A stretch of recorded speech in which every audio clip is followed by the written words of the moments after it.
पशु परिचय भर्ती में नॉर्मलाइजेशन को लेकर के अभ्यर्थियों का है जो कड़ा विरोध है, विफर पड़े हैं वो। और इस वक्त जो है कर्मचारी जो चयन बोर्ड है, राजस्थान कर्मचारी चयन बोर्ड का, उसका घेराव करने के लिए भी यहाँ पर आ चुके हैं। और वहीं जो है एक रोष है इनके अंदर नॉर्मलाइजेशन को लेकर के। तो हमारे साथ तमाम वही अभ्यर्थी हैं जिन्होंने एग्जाम दिया है, रिजल्ट आया है, तो हम उन्हीं से जानेंगे कि क्या कुछ है। पहले तो कहाँ से है, कितने मार्क्स जो है आपके आए? सर मैडम, मैं यहाँ जयपुर से का ही रहने वाला हूँ। मेरी 4th शिफ्ट है और मेरे 126.33 कुछ करीब नंबर बन रहे हैं। और मेरी कैटेगरी भी SC है, मैं आपको बता दूं। मैं कैटेगरी से भी बाहर हूँ। और जो 6ठी शिफ्ट है वो एक तरफा परिणाम लेके जा रही है। और मैं कहना चाहता हूँ कि बोर्ड अध्यक्ष जी, जब आप इस कर्मचारी चयन बोर्ड के सर्वा हैं, तो क्या आपकी जिम्मेदारी नहीं बनती कि एक बार हम परिणाम को चेक करें? एक तरफ वो कह रहे हैं कि हमने लेवल प्लेइंग फील्ड तय करने के लिए ये नॉर्मलाइजेशन किया, तो आपका एक कैसा लेवल प्लेइंग फील्ड है कि 6ठी शिफ्ट का परिणाम एक तरफा जा रहा है और अन्य शिफ्टें एक तरीके से परिणाम से बाहर हो रही हैं, तो ये तो कोई लेवल नहीं हुआ। तो और नॉर्मलाइजेशन की जो प्रक्रिया है, बिहार सरकार उसको बंद कर चुकी है। SSC ने भी अब कह दिया है कि वो एक ही पारी में पेपर कराएगी। अन्य सभी स्टेटों में इस नॉर्मलाइजेशन के खिलाफ काफ़ी विद्रोह हुआ है। बिहार में हुआ था, बिहार ने बंद कर दिया है।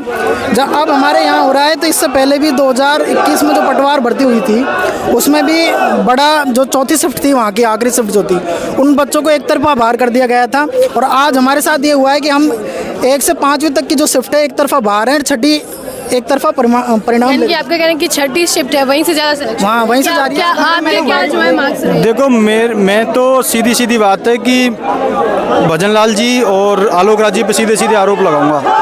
आलोक राज जी 2 दिन पहले तो कह रहे थे कि मैं कहीं आउट ऑफ स्टेशन जा रहा हूँ। आज आलोक राज जी, ये आदमी है ना, सब शब्दों के गेम खेल रहे हैं। आज आलोक राज जी ने ट्वीट करा, आपने देखा हो कि मैं डूंगरपुर हूँ। मैं आलोक राज जी को चैलेंज कर रहा हूँ कि आलोक राज जी, आप कल तक डूंगरपुर रुक जाइए, हम कल आपको डूंगरपुर में घेर लेंगे, पर आप हम लोगों को फेस कीजिए। आप लोगों ने हमारे साथ कुठाराघात करने का काम किया है, तो आप लोग हमको फेस कीजिए। आप हमारी तरफ देखिए, एक बार हमसे बात, आंखें तो मिलाइए हमसे। तो मैं जहाँ तक कहना चाहूँगा कि पशु परिचय की जो भर्ती है, इसमें बहुत मास लेवल पर जानलेबाजी हुई है। क्या लगता है, जो मार्क्स की बात हुई, कौन सी शिफ्ट में एग्जाम था आपका और कितने मार्क्स? मेरे 4थी शिफ्ट में एग्जाम था, 105 नंबर आ रहे हैं। मैं 85 पे आके अटका पड़ा। ये राजस्थान का 85 जिसका आया, वो जिसका सिलेक्शन हो रहा है? हाँ जी, जिसके 85 आए हैं उसका सिलेक्शन हो रहा है? नहीं, उसका सिलेक्शन कैसे हो रहा है? 6ठी शिफ्ट वाला ही आगे, तो मतलब वो 6ठी शिफ्ट में है तो उसी का हो रहा है? हाँ, उसका हो रहा है। उसके 85 नंबर आ रहे थे, तो उसके 25 नंबर बढ़ गए 6ठी शिफ्ट में, तो वो 105 पे जा रहा है और 105 वाला 85 पे अटका पड़ा है। तो राजस्थान का युवा खुद को ठगा हुआ महसूस कर रहा है। जिस कैंडिडेट के 100 मार्क्स, मैं आपको डिटेल में बताता हूँ इन्होंने धांधली क्या की है। इस अध्यक्ष साहब ने 6 शिफ्टों में पेपर हुआ, 1 से 6 तक। पहली शिफ्ट और 4थी शिफ्ट का एक भी बच्चे का सिलेक्शन नहीं किया इन्होंने। तो क्या लगता है सब अभ्यर्थियों की इसमें कुछ ऐसा हुआ? रिवाइज रिजल्ट की मांग है, ये अन्याय किया है सरासर। 6ठी शिफ्ट के सारे बच्चे लगा दिए, 80 वाला नौकरी लगा दिया। मैं खुद 135 नंबर लेके 4th शिफ्ट से और बैठा हूँ, कैटेगरी से सिलेक्शन नहीं हो रहा। इन्होंने सरासर अन्याय किया है। 150 में से 150 नंबर लाए, फिर सिलेक्शन नेगेटिव मार्किंग होते हुए इन्होंने इतना अन्याय किया है, इसकी कोई हद नहीं। ये रिवाइज रिजल्ट निकालना पड़ेगा इसको। इन्होंने मतलब लोग फांसी खाने को तैयार बैठे हैं। इन्होंने इतना कुठाराघात किया है, हमारी पीठ के पीछे खंजर घोपा है। कहाँ जाए हम?